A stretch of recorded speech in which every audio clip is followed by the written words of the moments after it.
Fala, cervejeiros, tudo bom com vocês? Sejam bem-vindos aqui a mais um vídeo do Com Cerveja.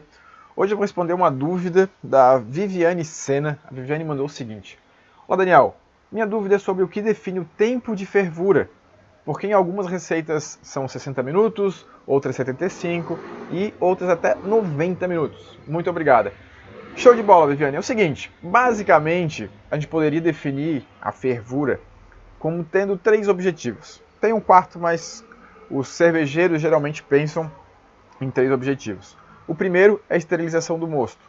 O segundo, isomerização dos alfástos em isoalfástos. E a terceira é a evaporação de compostos voláteis, certo? Via de regra, esterilização, a gente consegue com 10 minutos de fervura e nem sempre a gente precisaria, até se a gente for ser mais fiel, esterilizar o mosto, considerando que a gente aqueça a temperatura, mesmo que não chegue em temperatura de fervura e depois baixe a temperatura rapidamente, a gente tem quase um processo ali de pasteurização que seria suficiente para baixar a quantidade, né, concentrações de micro-organismos, que em tese seria suficiente para a gente não ter problemas com contaminação. A segunda é a isomerização dos alfástos em isoalfástos. A máxima eficiência, ou vamos dizer assim, o custo-benefício, é lá por torno de 60 minutos. Poderia ser mais, porque alguns também, inclusive, têm 90 minutos, mas existe uma curva de aproveitamento, né, de utilização dessa transformação dos alfástos em isoalfástos, que mostra que com pouco tempo de fervura, a gente tem uma utilização ali, convertendo, né, esses alfástos em isoalfástos para trazer esse amargor. E a partir de 60 minutos a gente tem o máximo de extração, até 90 a gente costuma dizer que tem pouco ganho em termos de amargor, mas tem, né, uma perda aí um pouco maior em termos de tempo. Então o ideal, vamos dizer assim, para a máxima extração de amargor seria em 60 minutos. Por isso que atualmente, principalmente pelo fato de a gente ter como parâmetro para a nossa produção o padrão moderno de produção de cerveja das grandes cervejarias, se aplica muito os 60 minutos. Tá ok? Se a gente for pensar agora, por exemplo, em estilos mais modernos, como os que a gente tem muitas India Pale Ales e outros estilos que de repente as lupulagens são sempre mais concentradas nas adições tardias, por exemplo, ou alguns estilos que de repente até tenham pouco lúpulo, então não necessariamente a gente precisaria ficar 60 minutos fervendo, poderia diminuir, então poderia concentrar essas adições mais para o final e teoricamente também diminuir esse tempo de fervura. Historicamente, as cervejas eram fervidas por até 5 horas.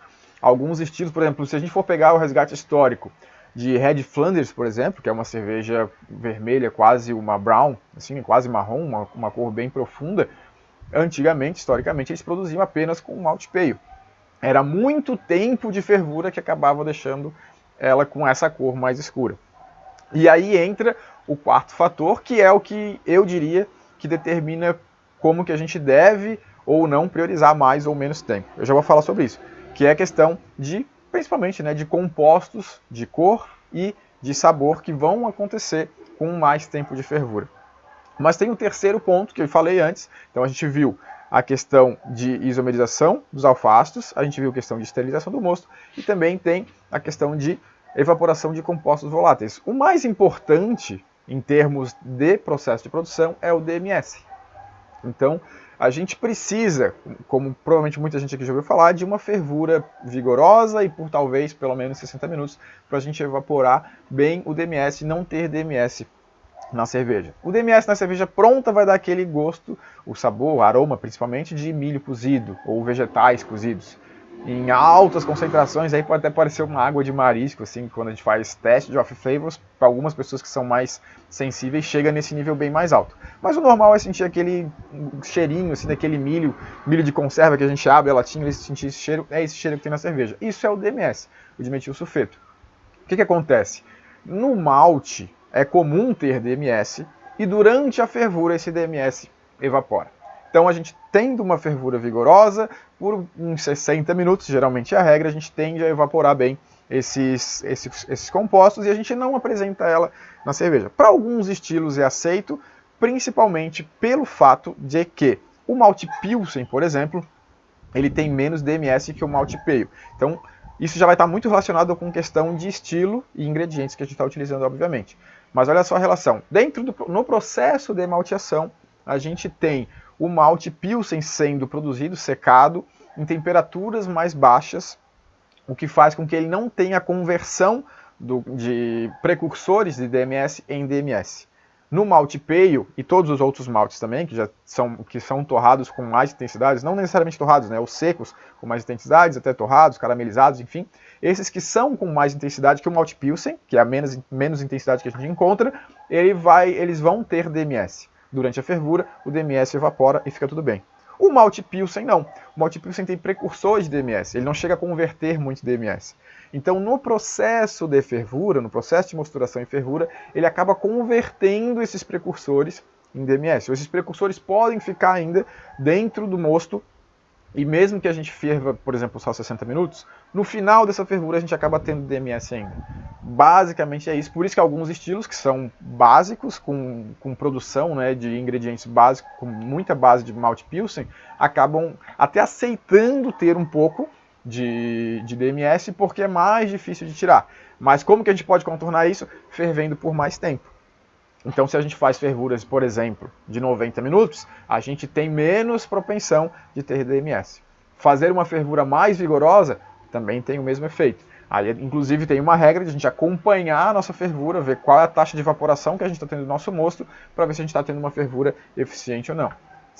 Geralmente, via de regra, entre 10% é uma boa taxa de evaporação, e dependendo, por exemplo, se eu estivesse fazendo só com malte Pilsen, eu tentaria aumentar um pouco essa taxa de evaporação para garantir que com mais evaporação eu tirei mais DMS. Então esses são os principais fatores, os 3 fatores que as pessoas mais levam em conta. Mas tem o 4º fator, que é muito relevante, pelo menos na minha tomada de decisão para ferver algumas cervejas por 90 minutos, por exemplo, que é a formação de compostos de cor e de sabor. Então, algumas cervejas, vamos pensar numa Pilsen, por exemplo, uma Pilsner, né, clássica, alemã, a gente vai praticamente só ter malte Pilsen, tem a questão do DMS que eu acabei de falar, mas também tem a importância de a gente dar mais sabor para o malte, por isso que a gente ferve ele por mais tempo, geralmente. Algumas cervejas que a gente tem complexidade de malte, estilos que vão puxar para o malte, a gente também pode ferver por mais tempo. A gente está gerando mais compostos de sabor, a gente está fazendo que aconteça mais reações de Maillard e de caramelização, que vão trazer cor, obviamente, mas principalmente sabor.